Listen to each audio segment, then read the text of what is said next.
Good morning.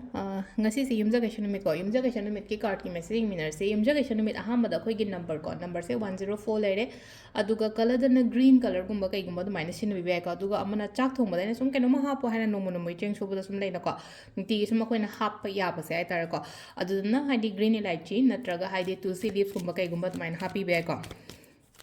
Nama da koi card message hinga se to timing of a pe yenga se konga siguna timing of a se kai lege have to do me yenga se ko card number 1 se lere card number 2 se lere duga card number 3 se lere ko ahamba ani shuba ahum suba ko ahamba se khansra ani shuba khansra natra ahum suba khansra ama khanbira se ko ahamba khanbanga yenga se ko hadi first card se khanbanga se lei se ko खल्लगदंग लेगनो को सिलाइसे हादे मी से लेपग लेसे खल्लगदंग लेगनो आइना चटके अदे आइना तौगे ना खलिबा पोतो पांगथोपियो तौबियो हाइतार ngमोय कायना का हाइदिंजिंग मांजिंग नरगा लेरिबा खोलिबा से को अदु तौबिबा यादे को ngमनी को सोमना चंगन मतम द सोइदना माइ पाकनी अदुगा आइना कैनोमा पोतु खरजु ngairaga लेरि को अदुकी ngairaga लेरिबा पोतु की रिजल्ट्स आउटकम दो फजना दुम पॉजिटिव ओइना लाको ओइना ओइदो नंबर 2 को नंबर 2 सिना खतंग हाइ नंबर 2 खनबंग टेंशन्स कुंबा खतंग लेइबा हाते ngang dang ase tumba ya tamni khangde amani khangde ngarang ga se ko hogi pa se tar ko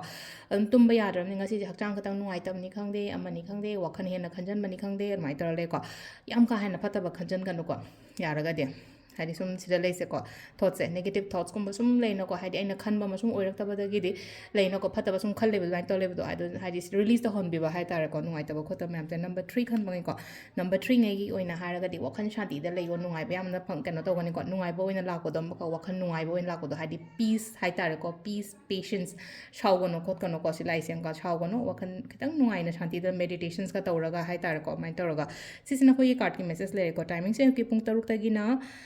pung nipan ga minute phone do phang le re adagi mu tara ga minute mari de na trama thoi ga minute kun taru phang le re ko adagi pung ani ga minute mapan dagi na pung mari ga minute yang khani thoi phang le re do nungdang gi na taru ga minute kun trama thoi de na trama thoi ga minute kun taru phang le re ko adun nungdang atheng bai na ani ga minute phone do de na nongalam dai gi mari ga minute kun ma thoi phang le ko aduga se se na khoi gi ngasi go ina faba timing ko adu sida le re khoi gi daily card message ma'am thank you